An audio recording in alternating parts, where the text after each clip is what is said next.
Assalamualaikum warahmatullahi wabarakatuh. Bismillahirrahmanirrahim. Nahmaduhu wa nusalli wa nusallimu ala rasulil karim. Asyhadu an la ilaha illallah wa asyhadu anna muhammadan abduhu wa rasuluh.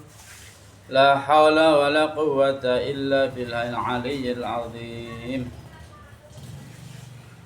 Alhamdulillah, saudaraku dimanapun Anda berada yang sama-sama dirahmati Allah subhanahu wa ta'ala.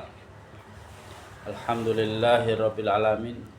Kita jumpa lagi dalam channel yang sama,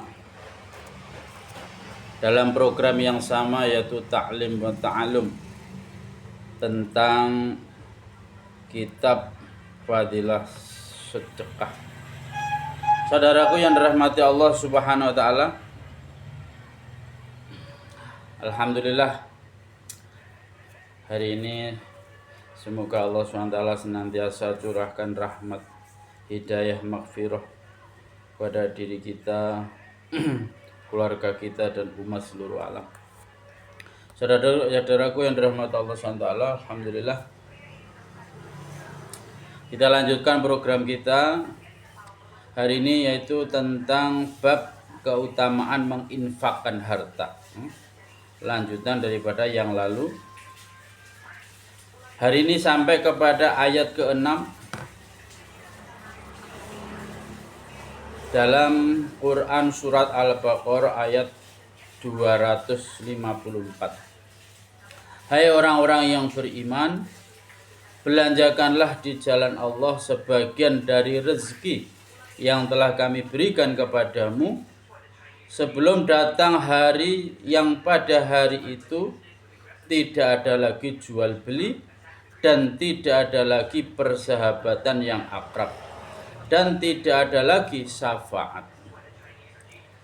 Masya Allah, ini tertuang dalam Al-Quran surat Al-Baqarah ayat 254.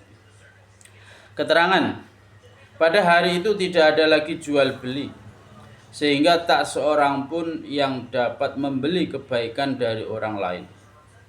Pada hari itu juga tidak ada lagi persahabatan, sehingga tak seorang pun yang dapat meminta kebaikan dari sahabatnya. Demikian pula tak seorang pun yang berhak memberi syafaat tanpa izin Allah subhanahu wa ta'ala. Ringkasnya, semua perantara yang selalu digunakan untuk meminta pertolongan kepada orang lain pada hari itu dihilangkan semuanya. Jika ingin melakukan sesuatu untuk hari seperti itu, maka sekaranglah waktunya, selagi masih di dunia. Maka menanamlah sekarang juga, karena pada hari itu adalah saat menuai hasil. Apa yang ditanam, itulah yang akan dipanen. Apakah kita menanam bahan makanan, bunga, duri, atau kayu bakar? Setiap orang hendaknya memikirkan benih apakah yang ia tanam. Ayat yang ke-7, perumpamaan nafkah yang dikeluarkan oleh orang-orang yang menafkahkan hartanya di jalan Allah subhanahu wa ta'ala adalah serupa dengan sebutir benih yang menumbuhkan 7 bulir. Pada tiap-tiap bulir 100 biji. Dan Allah subhanahu wa ta'ala melipat gandakan ganjaran bagi siapa yang dia kehendaki. Dan Allah subhanahu wa ta'ala maha luas karunia-Nya, lagi maha mengetahui. Al-Quran surat Al-Baqarah ayat 261. Keterangan, dalam sebuah hadis diterangkan bahwa amal itu ada 6 macam dan manusia itu ada 4 macam. Adapun 6 amal tersebut adalah 2 amal yang mewajibkan, 2 amal yang seimbang, 2 amal mengandung pahala 10 kali lipat, dan 1 amal yang mengandung pahala 700 kali lipat.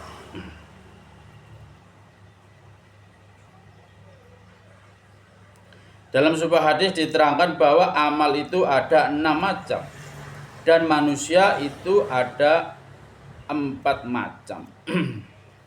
Adapun 6 amal tersebut adalah 2 amal yang mewajibkan, 2 amal yang seimbang, 1 amal mengandung pahala 10 kali lipat, dan 1 amal yang mengandung pahala 700 kali lipat.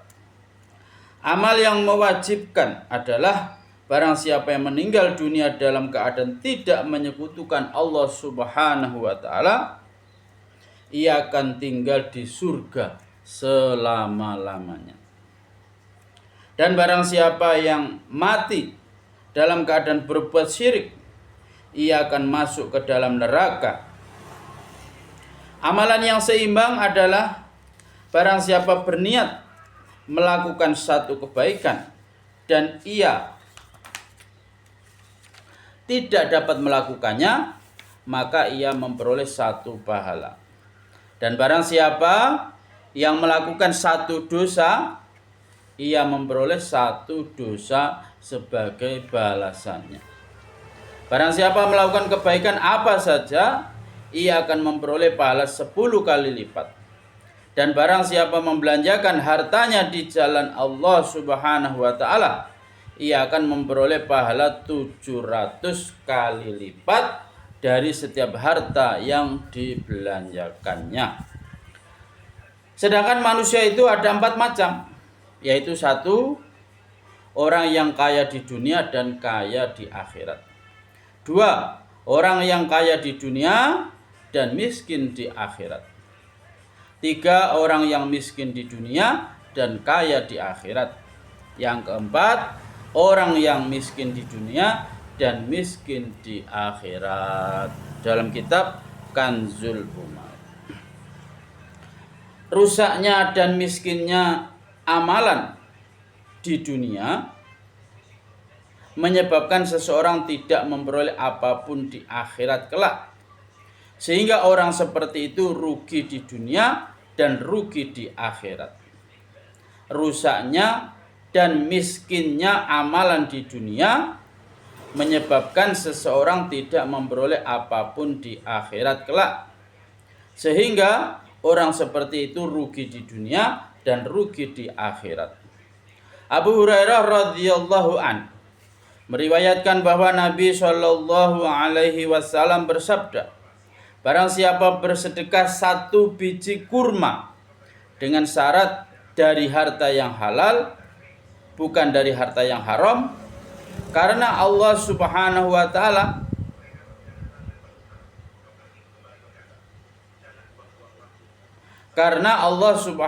taala hanya menerima harta yang baik, maka Allah Subhanahu wa taala akan memelihara sedekah itu sebagaimana kalian memelihara anak kuda kalian, sehingga sedekah itu akan menjadi besar seperti gunung. Masya Allah.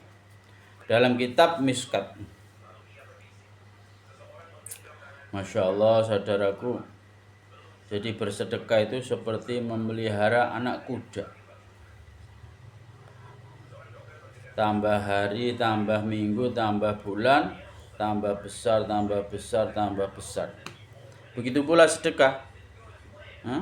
1 biji kurma, 1 minggu, 1 bulan, 1 tahun menjadi besar. Masya Allah.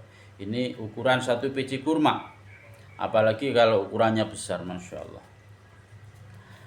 Dalam hadis yang lain disebutkan bahwa barang siapa menginfakkan 1 biji kurma di jalan Allah Subhanahu wa taala, Allah Subhanahu wa taala akan meningkatkan pahalanya sehingga akan lebih besar dari gunung Uhud. Gunung Uhud adalah gunung yang sangat besar di Madinah Munawwarah. Dengan demikian, pahala yang akan diterima lebih banyak 700 kali lipat. Diterangkan dalam sebuah hadis, ketika ayat tentang pahala 700 kali lipat diturunkan, maka Rasulullah Shallallahu alaihi wasallam berdoa kepada Allah Subhanahu wa taala untuk meminta tambahan pahala. Terhadap doa Rasulullah SAW ini maka diturunkanlah ayat sebagaimana telah diterangkan dalam ayat kelima dalam kitab Bayanul Quran. Menurut pendapat ini, turunnya ayat suci tersebut telah diturunkan terlebih dahulu. Sedangkan dalam hadis lain disebutkan kebalikannya, sebagaimana telah diterangkan dalam keterangan ayat kelima. Masya Allah, alhamdulillah, hari mata Allah SWT.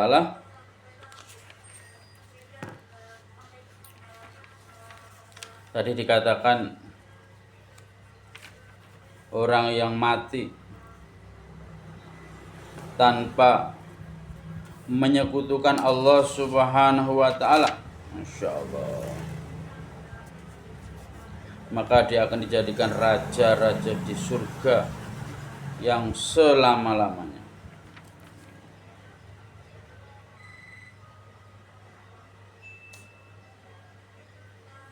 Maka pada satu ketika ada saudara bertanya,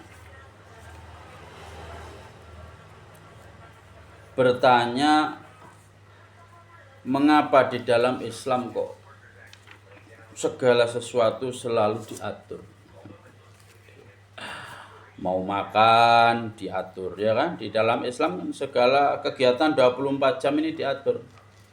Mau makan diatur, harus cuci tangan dulu, nah, ya kan? Harus pakai tangan kanan, harus makannya dengan duduk. Nah, begitu pula minum pun diatur. Nah, kalau minum pun harus dengan duduk, kan? Harus dengan tangan kanan. Nah, begitu pula memakai pakaian. Kalau memakai pakaian,